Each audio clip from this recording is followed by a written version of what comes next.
Here for another sister. You can state your name and your profession and then post what you want to post. Yes.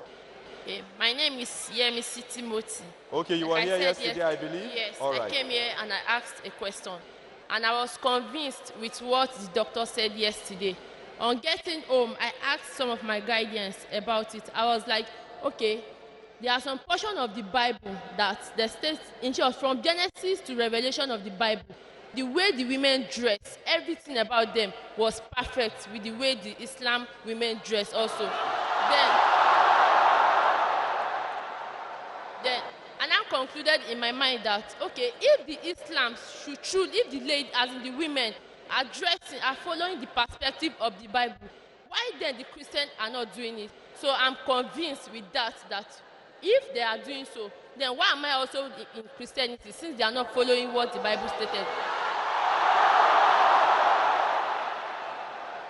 So what I was now scared of that yesterday, I was like, okay, sir, if I should convert to Muslim, the fact is that I'm a novice in it. I don't know anything about it. Where will I start from? They now made me to understand that that is not a problem if I should convert. So I've decided to convert to an Islam.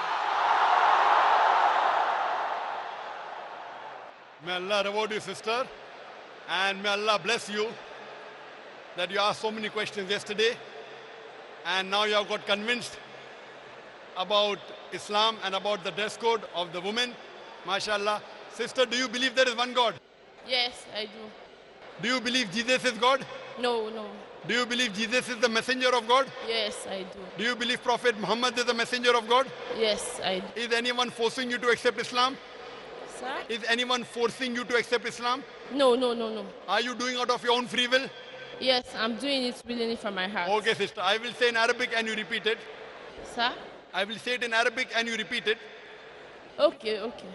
Ashhadu Ashhadu Allah Allah ilaha ilaha illallah illallah wa ashhadu wa ashhadu anna anna Muhammadan Muhammadan abduhu abduhu wa rasuluhu. musu.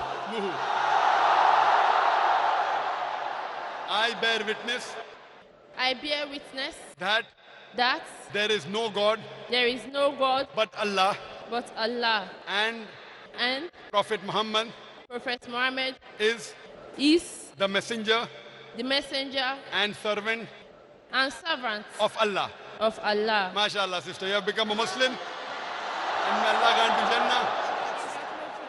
And the sister rightly said, due to shortage of time, I did mention about hijab, I did mention about modesty for the man, but due to shortage of time, I skipped the modesty for the woman. If you read the Quran mentions in Surah Nur, chapter number 24, verse number 31, say to the believing woman that she should lower her gaze and guard her modesty, and display not her beauty except what appears ordinarily of, and to draw her veil over the bosom. There are basically 6 criteria for hijab. The first is the extent. For the man, it's from the navel to the knee. For the woman, the complete body should be covered. The only part that can be seen are the face and the hands up to the wrist. The remaining 5 criteria are the same for the man and the woman. The clothes they wear, it should not be tight so that it reveals the figure. Third, it should not be transparent or translucent so that you can see through. Fourth, it should not be so glamorous so that it attracts the opposite sex. Fifth, it should not resemble that of the unbeliever. And sixth, it should not resemble that of the opposite sex.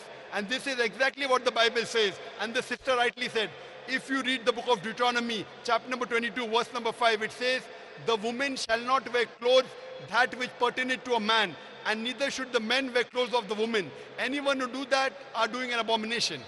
It's mentioned in the 1 Timothy, chapter number 2, verse number 9. The woman should be dressed up with modesty, with shamefacedness and sobriety. They should not be dressed up with costly array, with gold, with pearls, and with broided hair. And it's further mentioned in the 1 Corinthians, chapter number 11, verse number 5 to 6. The woman who prays and uncovereth her hair, she dishonors her head. The woman, sister, I'm quoting the Bible. The Bible says in 1 Corinthians, chapter number 11, verse number 6 to 7, the woman that prays and uncovers the head, she dishonors the head. Her head should be shaved off.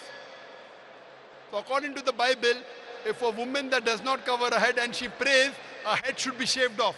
That means Bible is more strict even than the Quran, whereas head being covered.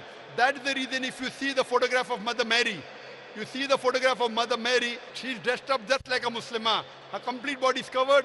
The only part that are seen are the face and hands of the wrist. So Jazakallah, sister, and may Allah reward you, and may Allah grant you Jannah, sister. Please, sister, before you leave the stage, your name, we knew you as Yemisi. What is the name you have chosen now? Aisha. MashaAllah. Aisha is also, may Allah be pleased with her. Aisha is also the name of one of the wives of the Prophet, and may Allah grant sister Aisha Jannah, and may she be the path to get other people to Jannah, inshallah. Inshallah. Please.